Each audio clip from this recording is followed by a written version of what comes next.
কানাডার বাড়িঘরগুলো কি আসলে বাংলাদেশের গুলশান বনানীর মতো হয়? অনেকে মনে করে কি কানাডাতে বাড়িঘর থাকা মানে হচ্ছে মনে হয় গুলশান বনানী অথবা এরকম কিছু, অথবা আমরা হলিউডের মুভি দেখেও কিন্তু একটা ধারণা করেই নেই যে আসলে খুব লাক্সারিয়াস কিছু হবে।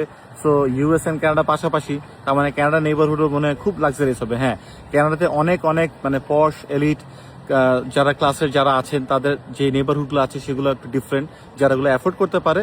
বাট সাধারণ নেবারহুডগুলো কেমন হয়, মানে বলা যায় কানাডার মধ্যবিত্ত, আসলে কানাডা এরকম বেশি একটা নিম্নবিত্ত এবং একেবারে উচ্চবিত্ত এরকম তো খুব কম হয়। এদের পেমেন্ট সিস্টেম, স্ট্রাকচার বা ট্যাক্স এগুলোতে আসলে সবাই আর কি কম বেশি একই লাইফস্টাইলে লিড করে। বাট স্টিল আমি দেখাতে চাচ্ছি যেটা, যে এখানের সাধারণ মানে আমাদের মতো আর কি, হ্যাঁ, যারা থাকে তারা কোন ধরনের নেইবারহুডে থাকে এবং সেখানের বাসাগুলো বা অ্যাপার্টমেন্টগুলো কিরকম হয়। ঠিক আছে, so just let's take a look. ফার্স্টে আমি শুরু করতে যাচ্ছি, আমি যে বিল্ডিং এ থাকি মানে অ্যাপার্টমেন্টে থাকি এটা হচ্ছে 2 বেডরুম অ্যাপার্টমেন্ট। এটা বাইরে থেকে দেখতে এরকম। আর এই যে এখানে পিছনে এদের পার্কিং থাকে, এটা আমার গাড়ি। যারা যারা আপনারা আমার লাস্ট ব্লগ দেখেছেন যে আমি একটা নতুন গাড়ি নিয়েছি আগের গাড়িটা সেল করে। আর এই হচ্ছে এক একটা রোড।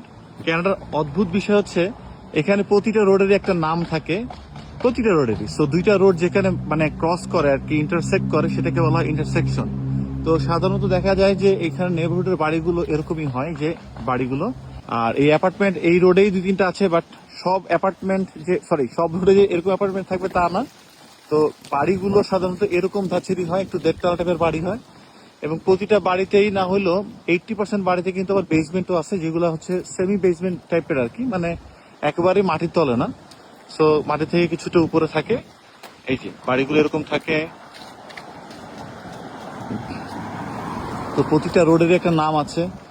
আর গাড়িগুলো কিন্তু যে বাড়ির সামনে ড্রাইভওয়ে থাকে, সব বাড়ির সামনে যে ড্রাইভওয়ে থাকবে তা না। যেমন এই বাড়ির সামনে একটা ড্রাইভওয়ে আছে, এখানে 2টা গাড়ি রাখা যাচ্ছে। এখানে বাড়িগুলো বেশ পুরনো। আমি যে এরিয়াতে আছি সেটা হচ্ছে উইন্ডসরের ওয়েস্ট। সো ওয়েস্ট বলতে আর কি আমরা এভাবে ওয়েস্ট ইস্ট দিয়ে সাধারণত জায়গাগুলো মানে বড় জোনাল জায়গাগুলোকে আর কি আমরা স্পেসিফাই করি। আর কি সুন্দর না ফল আর কি। এখন আজকের অক্টোবরের 27 তারিখ, কি সুন্দর পাতাগুলো সব পড়ে পড়ে। এই যে একটা পাতা, ওয়াও। উপস, এটাকে কাশ্মীরে বলে চিনার পাতা। আমি জানি না আপনারা জানেন কিনা। এটাকে বলা হয় চিনার পাতা, আর এখানে তো এগুলোকে বলা হয় ম্যাপল লিফ। এই যে কি সুন্দর, এটা ড্রাইভওয়ে।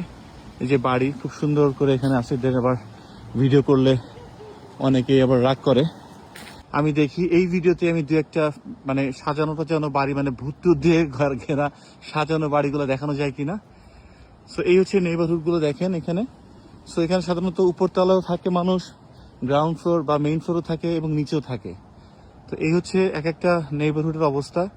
কানাডার আপনি যে শহরে যান না কেন, স্ট্রাকচার মানে 90%ই সেম।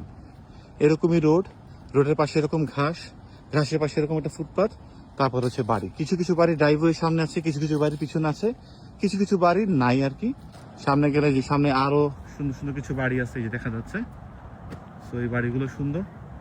এই গাছটা অসাধারণ একটা গাছ। গাছের পাতাগুলো শুকিয়ে গেছে এখন, মানে অক্টোবরের শেষের দিকে তো, সব ফল চলে যাচ্ছে। এনিওয়েজ, আমি আগে এই বাসাটা থাকতাম অনেক আগে, 4-5 বছর আগে আমি এই বাসার উপরে ছিলাম। তখন এই পাতাগুলো উঠতো ফলের সময়, এত ভালো লাগতো। এই আপনারা অনেকে জানতে চেয়েছেন যে আমি যে এরিয়াতে থাকি সেই এরিয়াটা কেমন আর রাস্তাঘাটগুলো কিরকম। সো আজকের মোটামুটি আপনাদের সাথে শেয়ার করা হলো। আর নেক্সট ভিডিওতে আবার দেখা হবে ইনশাল্লাহ। সবাই ভালো থাকবেন। আপনারা কি ধরনের ভিডিওগুলো দেখতে চান অবশ্যই আমাকে জানাবেন। আমি সৌম্য বলছি কানাডা থেকে, উইন্ডসর শহর থেকে। আল্লাহ হাফেজ, সালাম আলাইকুম, ফি আমানিল্লাহ। একটা সময় মনে করতাম কি কানাডার রাস্তাঘাটগুলো মনে হয় একদম প্লেন থাকবে, লাইক সিঙ্গাপুর, মালয়েশিয়া, থাইল্যান্ড আমরা যেগুলো দেখতাম আর কি। কিন্তু ভিতরে আসলে এরকমই ভাঙা।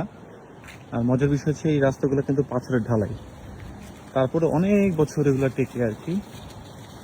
তো ওই যে অনেকের অনেক রকমের ধারণা, যারা ধারণা নিয়ে আছেন তাদেরকে ধারণা ভাঙাচ্ছি যে সব এরিয়াতে আসলে না, এমন না আবার যে সব এরিয়াতে আবার এরকমই ভাঙা রাস্তা। তবে মানে অনেক নেইবারহুডের ভিতরেই কিন্তু এরকম, বিশেষ করে টরন্টোতে আপনারা যদি অনেক নেইবারহুডের মধ্যে যান যেগুলো একটু পুরনো, সেগুলোতে আপনি এরকম ভাঙা রোড পাবেন।